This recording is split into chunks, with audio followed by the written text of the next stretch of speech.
AM 560, The Answer.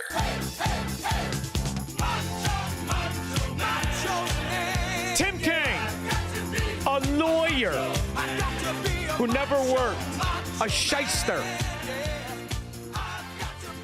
Among Democrats, lobbyists, cartel members, a law degree is a license to steal. Here he is, cum laude, from one of the upper echelon elitist fraud institutions calling themselves school. The notion that rights don't come from laws and don't come from the government, but come from the creator, that's what the Iranian government believes. It's a theocratic regime that bases its rule on Shia law and targets Sunnis behind. This moron is a senator. Aside from cum laude law school, slip and fall lawyer, you can find these idiots on billboards. 22. Morons. This imbecile's supposed to be a rep, a senator. And he thinks, as he looks at those sexually deviant, twisted, on-the-take scumbags he calls colleagues, he thinks they give me my rights and you your rights. That's how far we've devolved. And when you think about it, it's intellectually.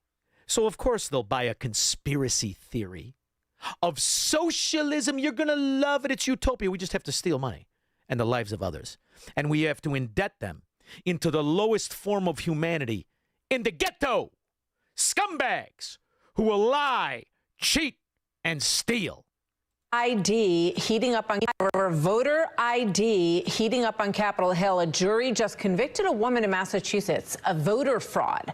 Prosecutors say that she also stole more than $400,000 in federal benefits. White House correspondent Aisha Hasmi reports. She voted for the office whore because she's a whore, too.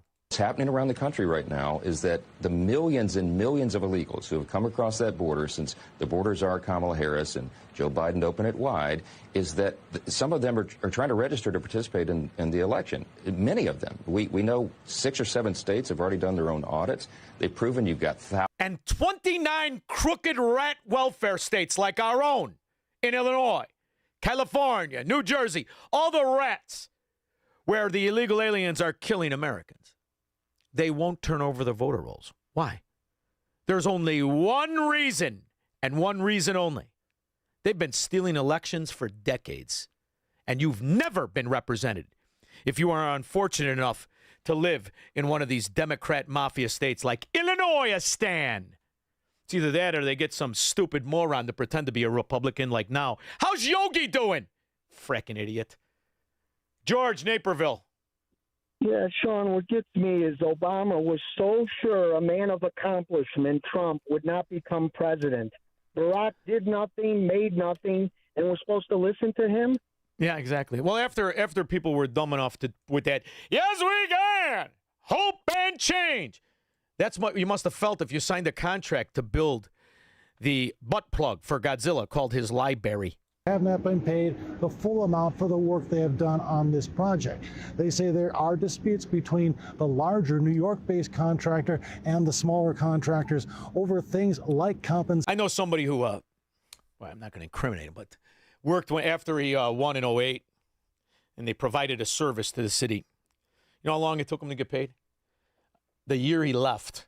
8 years whistling for the money. That's what it is like when you do anything with these moron, thieving Chicago Democrats. Also, things like change orders, things that were put in, had to be ripped out and reinstalled, or things that were added to the project. Now, by the way, the butt plug is the finished product. It's probably a coincidence.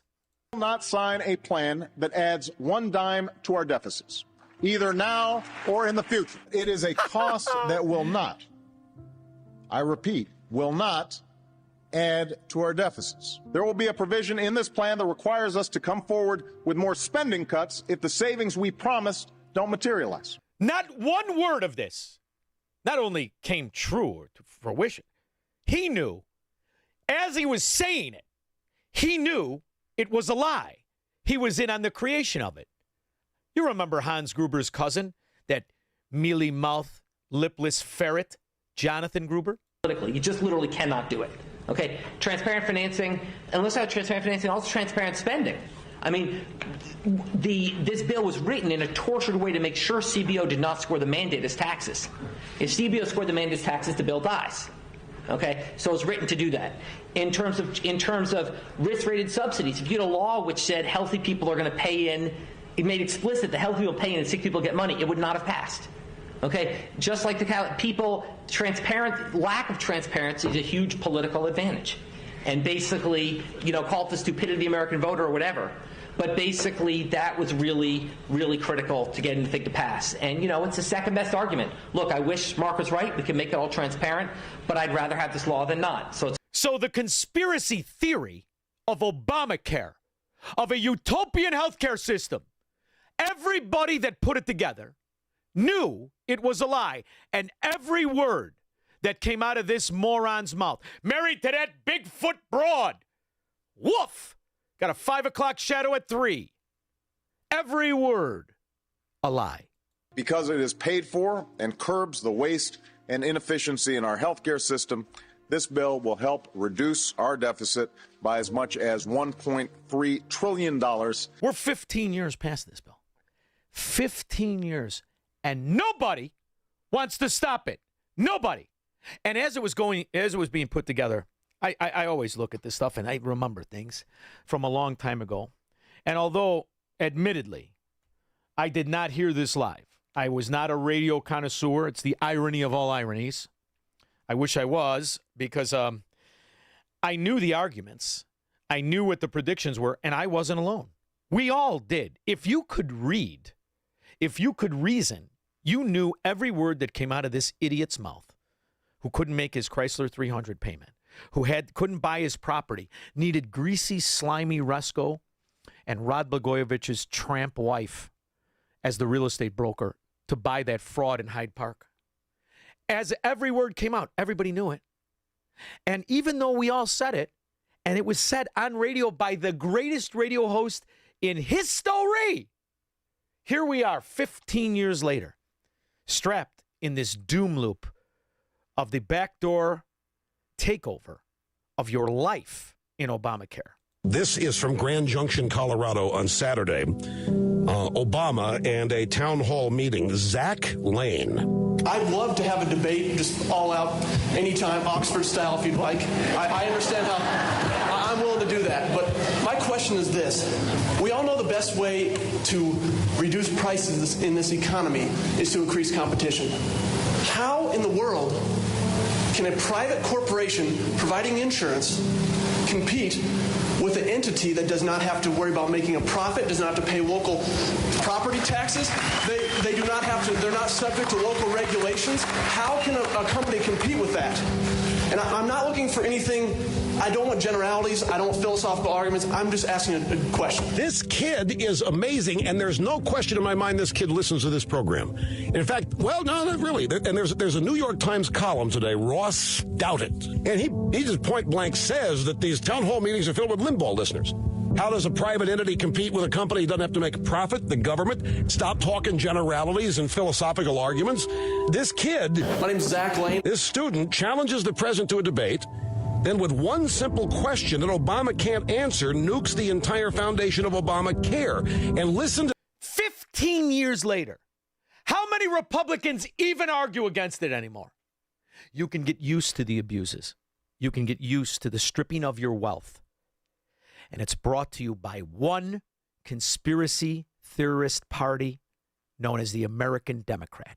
The entire policies, all of them, built to steal your money and the quality of your life, because they understand that you will always give them the benefit of the doubt, because you cannot identify the traitor right next to you. You can't see it right next to you, even when they tell you what they're going to do. But my feeling is they should open it, the border, and just let them pour in, let everybody pour in, and then the answer, which is, well, then there'll be all these problems. Yes, there should be. It shouldn't be so great here, is what I'm saying, in America. It shouldn't be. It's a weird thing to sequester a certain group of people and try to keep That's a upping fat their bastard that liked to play with himself in front of women, and he's welcome in the party of the Nazi American Democrat. 312-642-5600. He will never negotiate his constitutional rights with the government. Live free or die on the Sean Thompson Show on AM 560. The Answer.